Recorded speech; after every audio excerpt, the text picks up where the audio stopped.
Oh, hello everybody. Tony Lee Peters here. Hope you're all well.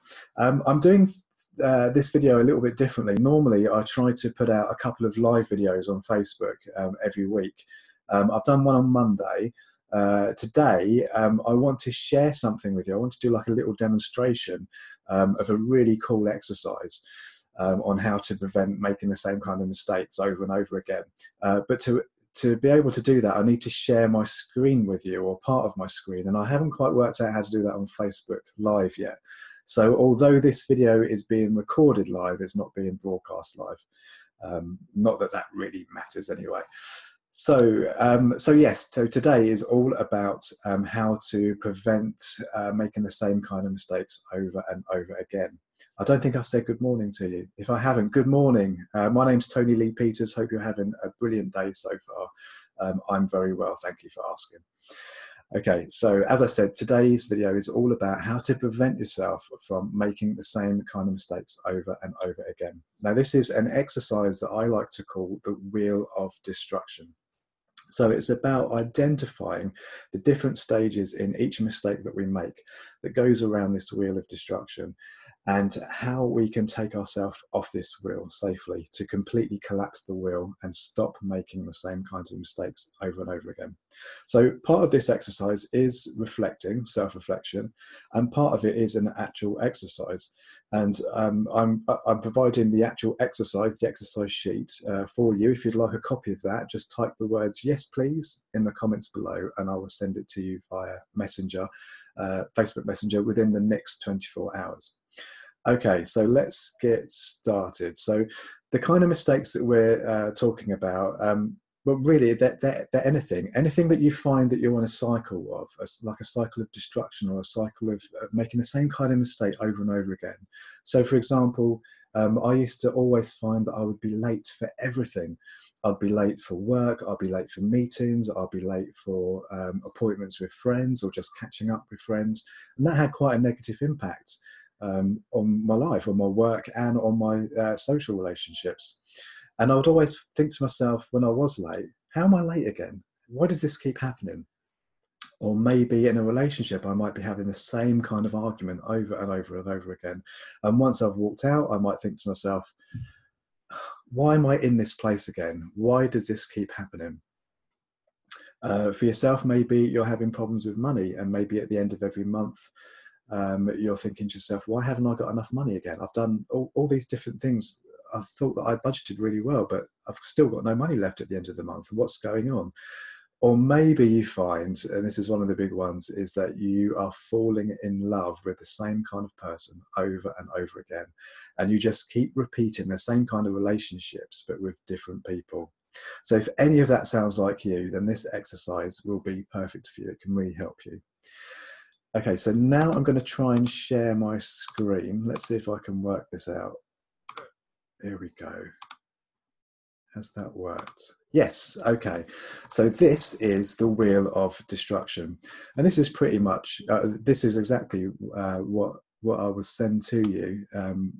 Obviously, I've filled this one in myself, but you would fill your own one in. Okay, so for this Wheel of Destruction, I'm using the example of an argument, a common argument I used to have quite a lot in a relationship. So these different areas of the wheel, the different spokes, they are the different steps or the stages in the argument. So number one is that my partner has triggered me. My partner has said something to me to really piss me off, which leads to number two, me responding defensively. That then leads to spoke three, which is my partner becoming defensive and blaming me. That leads on to number four, I blame my partner for starting this whole argument. Number five, my partner tells me, you're always right, oh, you're so effing perfect. That then leads me to tell my partner to grow up. Number seven, my partner is then verbally abusive. And number eight, I walk out. Now I need to collapse this wheel. I need to stop going round and round in circles and making the same kind of mistake with the same kind of argument over and over again.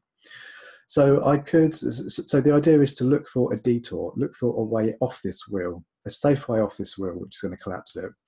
Perhaps we could make a detour off here between 6 and 7. But what's the point in that? Because we've already had all of this part of the argument.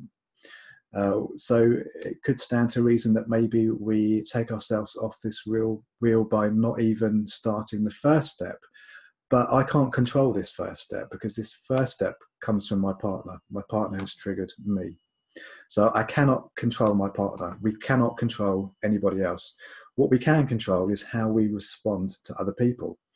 So it would stand to reason that the safest place to come off this wheel would be here, between my partner triggering me and between my response to his triggering. So as you can see on this example, my response would be to respond defensively. So say, for example, my partner may have said to me, "God, you don't look very good today."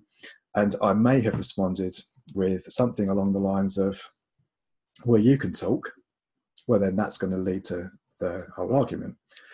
I could choose not to say anything. So if I'm trying to make a detour here, which means that we're never going to get to stage 2, I could say nothing. But if I say nothing and respond with silence, that could anger my partner. It could make things worse. But if it doesn't, it could build up a feeling of resentment or just some ill feelings and negativity within me because I'm not able to diffuse the situation.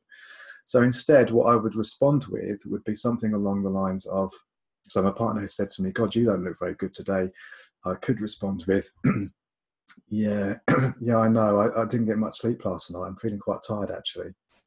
Now, that has completely diffused that argument. By responding in a more positive manner, that's completely stopped the argument from going any further. You know, I could sit here and say to myself, "But hold on a minute, my partner's having a go at me. How dare he have a go at me?" But then I could also say to myself, who am I? Who am I to think that my feelings being hurt should result in this big argument, should result in both of us going through quite a hard time for the next 10 minutes, having a blazing row, and then maybe a really bad evening, and maybe not even talking to each other for most of the rest of the next day. That's Charlie chiming in. Charlie agrees. Okay, so that's using how to use the wheel of destruction for an argument. I'll give you another quick example. This example is another wheel set out for me being late. So if you find yourself constantly being late, you might be able to respond. You might be able to identify with this. Okay, so the first spoke, of course, is me oversleeping. So I've overslept. Number 2 is I've missed breakfast. So because I've overslept, I've had to go without breakfast because there's not enough time. Number 3, because there's not enough time, I can't take my dogs out for a walk. So, you know, I'm negatively impacting on my dogs now, all because I made the mistake of oversleeping. Number 4, I can't find my keys. I'm in such a panic because I've overslept. I've had to rush everything. I can't find where my keys are. I finally find my keys and I get to this station with just enough time to get through the ticket barrier, but find that I've forgotten my wallet, which included my travel card. So now I don't have my travel card and I don't have any money to pay for another ticket. So I have to go back home to find my wallet, which means that I've missed the train. I then managed to get back to the station to find that the train is late. The next train is late. So I'm going to be even later to work. And then, of course, number 8, the last spoke on that wheel, is that I have arrived late for work. Now, what could be the safest place to come off this wheel? Well, the safest place would be number 1. And the reason why it's number 1 this time is because this wheel just involves myself and involves my actions. And I can control my actions. So number 1 was oversleeping. So I can completely collapse this wheel and I can stop repeating this if I stop oversleeping. So I can address that issue of oversleeping. I could maybe create another wheel to look at all the different steps in why I oversleep and work out how to stop myself from oversleeping, how to get a good night's sleep so that I can have breakfast, so that I can take the dogs out for a walk.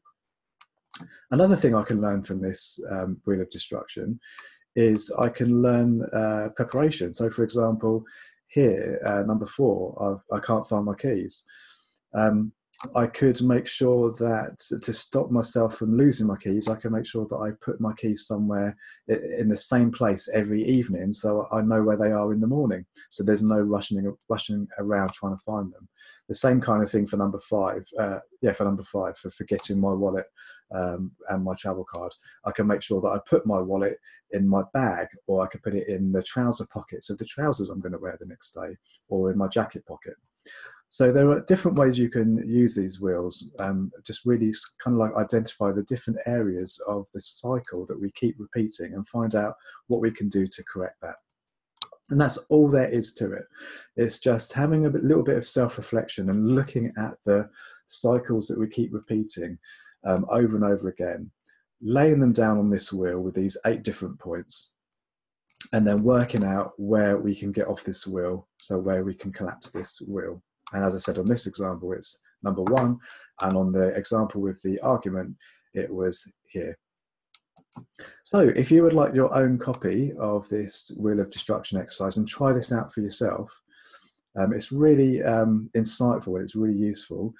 Just type the words "yes please" in the comments below, and I will send that back. Then I will send that to you via Facebook Messenger within 24 hours. Now I'm trying to work out how to stop sharing my screen so I could say goodbye to you. Is that it? That's it, yes. Okay, so thanks very much for watching. I hope you found this useful. And I urge you to get your own copy of this exercise, because it really does help.